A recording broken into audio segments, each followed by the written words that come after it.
Hi, I'm Liz. And I'm Rhea. Welcome to Karma's My Bitch, a podcast about love, Sex, connection, abundance, joy, purpose, peace, and how life isn't simply the stories we tell ourselves. Okay, so not only are we having another episode on Gold Diggers, we're also re-recording the episode on Gold Diggers because I deleted it by mistake. It's okay. So take two on take two of take two in this instance about how it takes two. Well, at least we're starting with this time we're starting with a bit more humor. Yes. Unless I'm feeling anxious. So when this came through, I was like, why are we doing this again? Like, what is the point? Isn't like one episode on gold digging enough? Like, we're just going to keep mining this one topic. Let's go for it. But is it because about abundance? Is abundance somehow linked into this? No, in this case, it's not. Now that we kind of went and recorded 14 and we've come back, it has a lot. It has to do with people's approaches to love and relationships. Love, partnership, relationship, mostly like dating and partnership. You know, so when I was like, guidance, why are we doing this? Okay. Is this going to be one of those episodes where Rhea's going to be like, that could have been a point? I mean, I'm finding that a lot in this season 11, but cool beans. Well, I guess when we're doing foundational seasons, sometimes they can be, but then if guidance really feels like it's worth it's standalone episode, we just run with it. We're like, eh. And also, you know what? Season 11 is effectively the culmination of all the seasons before it, right? Yeah. Guidance were always very clear to us that we would finish the foundational work at the end of recording season 11. So this is the final piece of that foundational work. You just remembered that, didn't you? When you said that, I was like, motherfucker.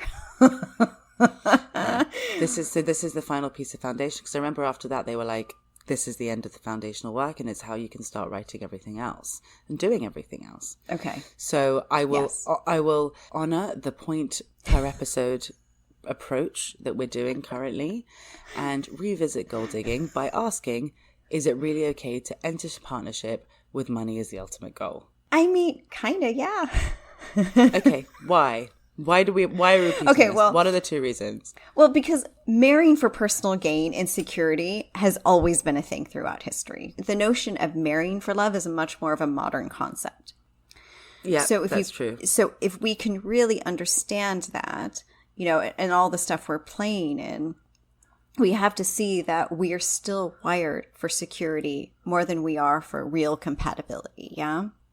And the second reason is that we're seeing that kind of pendulum swing back a bit where more and more people are giving up on the quote unquote love concept in favor of matchmaking and general compatibility as opposed to real compatibility. Yeah. So we're veering further away from as opposed to closer to divine union, which is something that, is not ideal.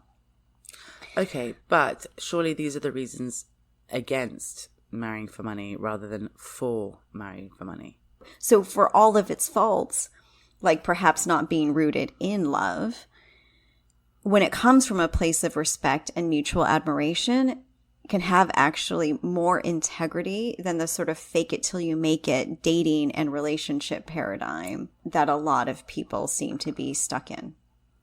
Look, it makes sense. It's like everything else. It's how you approach it, right? Yeah. So I'm thinking about like the matchmaking shows and all that stuff that I got mildly addicted to at one point. Oh, when you're same, like giving everyone like the bio datas and like people are like, well, I like this kind of religion. I like this kind of lifestyle. They must like this. They mustn't like this, And then everyone else on the other side is thinking, am I not good enough? Like, do I have to be thinner or prettier or taller, or better looking or funnier or, how do I make myself desirable so that the people who I find desirable will desire me back?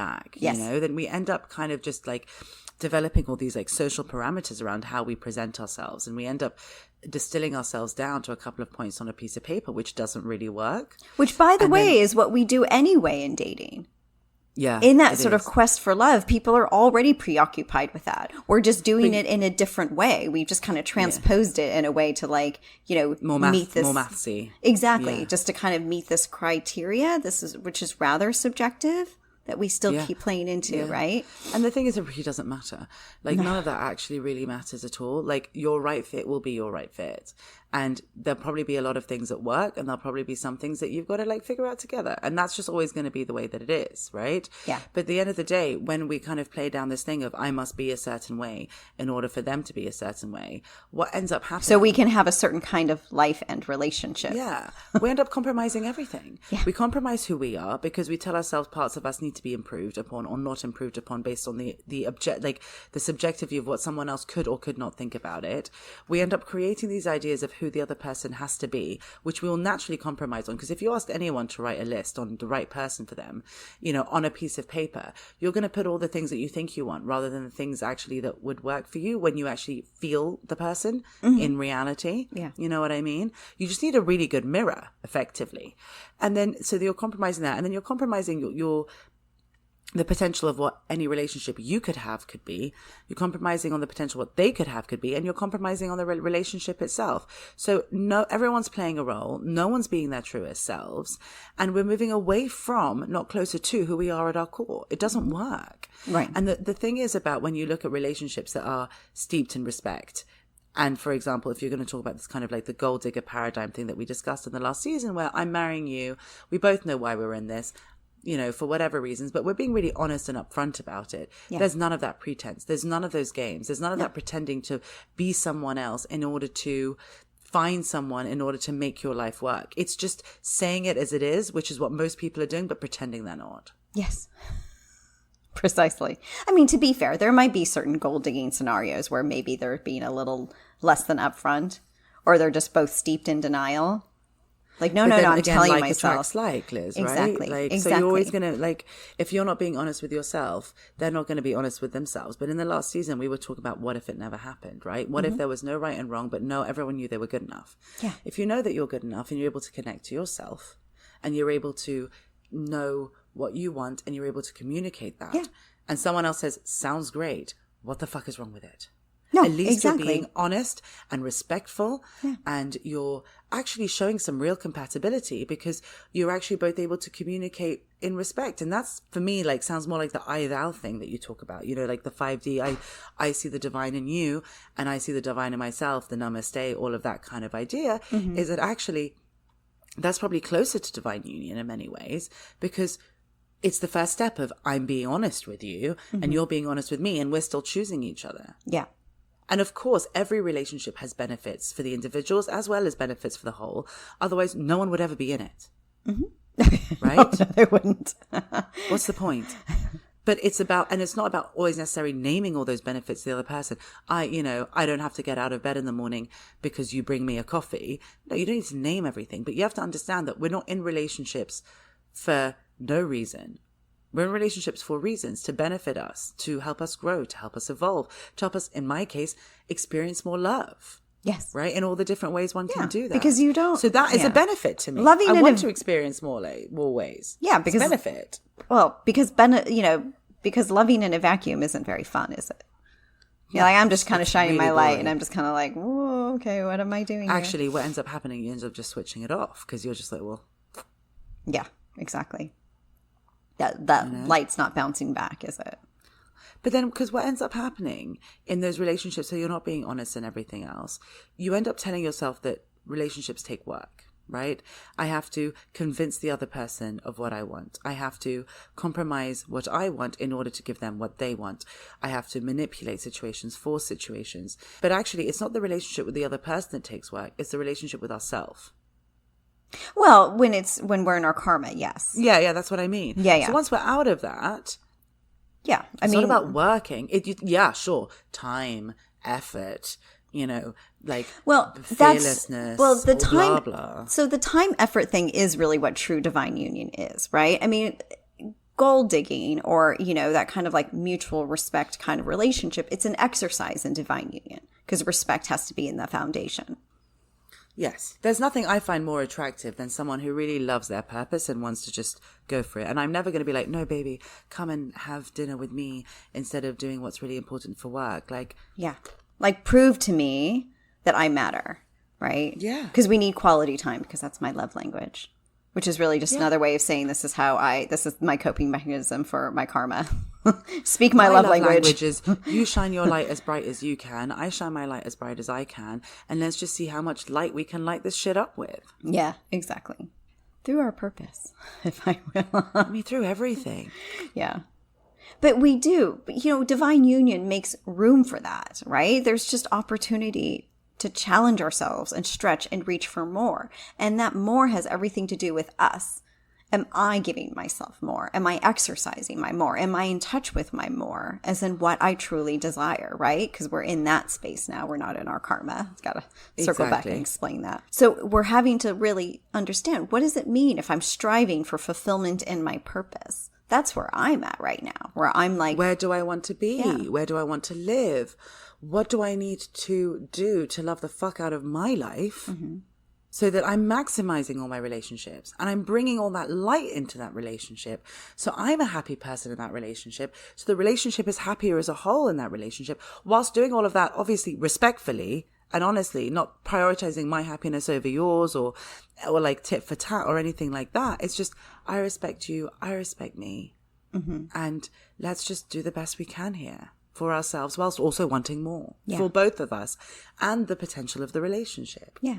I mean, my gosh, my bio data when I met Ricardo, I don't think any matchmaker would have been like, well, she's your best option, Ricardo. Ditto. No earning potential. Writing a podcast, doing a podcast, unwritten books, like coming out of her karma, having like literally contrary opinions on fucking everything to everyone else. Yeah. But then they would have missed all the other stuff, like my kindness and my heart and my integrity, my intellect. Like there's so many other parts of me that can't be put on a piece of paper. No. I mean, I asked Ricardo, I was like, so what was it? Like anything, because I was a broke grad student and, I sometimes look at some of his friends who have sort of corporate professional spouses. And I'm like, would you have preferred that? Would that have been better for you in terms of fit? And he was like, well, no, because I needed kind of stability, especially in his case, emotional stability is really what he meant. And if there was anything I was really capable of, even in my young days, was consistency, because I was so consistent with myself, even if on the surface I was all over the place and screwing around in my life in various ways, if nothing else, consistent. You had a stable course. I did, and I always did. And that's the whole point of all of this, right? Is that I will never betray myself. Therefore, I'm inherently trustworthy. Yeah. Right? Because I know I trust myself. Therefore, I trust my own word. I hold myself accountable. Mm-hmm. And if I will never betray myself, then you can trust that I will do my best never to betray you either. Mm-hmm. And that actually breeds all the security and stability you actually need. Yeah. And by the way, it doesn't even take effort. No. It's like one thing that I don't find difficult at all. Which I think Ricardo's probably the only one I can say that for, to be honest. Yeah. But we can't get there if we're still trapped in our ego. Even a little bit of ego, where we're still concerned about ticking the boxes and sort of concerned about how our relationship is perceived by others. Yeah, or like how we're going to build a future together that needs to look a certain way because that's what we always thought it needed to look like. Yeah. We don't actually give ourselves a space to grow. And the space to be ourselves and the space to create something together that could look very different. Exactly. But actually could suit us far, far more. Mm-hmm. Yeah. And that's because, divine union isn't about future life at all.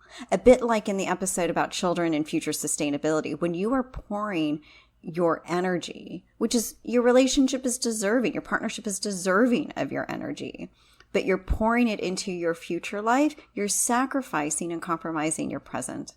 And you're not making the most of it. And if you're sacrificing and compromising your present, what ends up happening is you're building your future on shaky foundations. Yeah. So it's not a house of bricks, it's a house of cards. Because effectively, unless you're able to build every step you take, right, is the next progression from the step before it. Yeah. But if you're building for a future where you've already compromised yourself, the next step you take is a step of compromise. The next step is a step of settling. The next step is a step of bringing your past into your future. Mm-hmm. Because you're not, and in the last episodes we discussed about it's happiness now. You don't have to wait for it. You don't have to decide until you're ready for it. We don't have to wait to start building our futures, right? No. But we can't build our futures by knowing what that future looks like. We build our futures simply by reflecting forward how we feel in the moment. Exactly. So if we want to be moving away from what we know into something that's happy in the fullest sense of what happy is, which eventually is bliss, then we have to start from a place of I know myself and I'm committed to my happiness and my joy in a way that is light. Yeah. And that future just becomes a given when you know. Well, yeah, the more and more you do it, the more faith you have to keep doing it. And I guess that's why also it's the foundations of love. When you look at trust, faith, hope, and knowing, because they are in the foundational sense of a foundational episode in a foundational 11 series is how can you build a future of joy and love if you're not making choices from joy and love, aka trust, faith, hope, and knowing. These are the foundations of love in the sense of it's foundational to love as well as the expressions of our divinity. Yes. Ricardo and I never worried about whether or not we were going to last or if we were going to make it. It was just a given. And not just, something... do I want to see you again? Do I want more of you, more of us, more of where we're going to go? Yeah. I mean, when love and respect are the cornerstone, it all just kind of comes together. And that sounds quite simplistic, but it really is as easy as that. Even if it doesn't always feel easy sometimes, right? And that's the time and effort. Yeah. But that's why you were saying about kind of like these relationships which are built on like maybe like more like financial gain rather than anything else, is that if you're honest and there is respect there, then everything else can flow from there. Yeah. And it might not be forever because you're not necessarily focusing on the end goal. You're focusing on whatever you need in that moment. And for some people, that's security. For some people, that's stability. For some people, that's loyalty. Whatever the fuck it is. Yeah. You know what you need and only you can give it to yourself in any way that serves you. But security... and the other person if it's a relationship. But the thing is, security is not predictability, and people need to understand that, right? Really can't confuse the two because, as we've said, people have often married for security, and and marrying for love doesn't necessarily seem to equate to that, but it can when you're secure in yourself, right? When you're consistent with yourself. We're not meant to become cynical about dating or partnership, right? But we do need to reframe our intentions around it. And that's not necessarily easy to do. So the point isn't just to kind of throw out the baby with the bathwater and be like, okay, well, I'm never going to date again. I'm going to try something entirely different. Well, maybe it's just about dating differently. Who knows? It depends. I mean, of course, it depends on what you want. I'm not saying everybody should just go out and date. It's not necessarily about even dating differently. It's just about looking at it differently. Yeah. If you come from a place of joy, you're coming from a place of, I just want to experience myself and my happiness and share that. That I'm not so much thinking about where it's going to go. I'm not so much thinking about what it's going to look like. I'm not so much working to an end goal that we have to agree on. It's just, it allows it for flow. And then I think that kind of gives you the foundation to create what you want to create rather than just what you feel you need to create in order to have that predictability. Because for many people, the predictability was being stuck in our karma, the disappointments, the work, the love is pain, love is hard. It's all very fucking shit, right?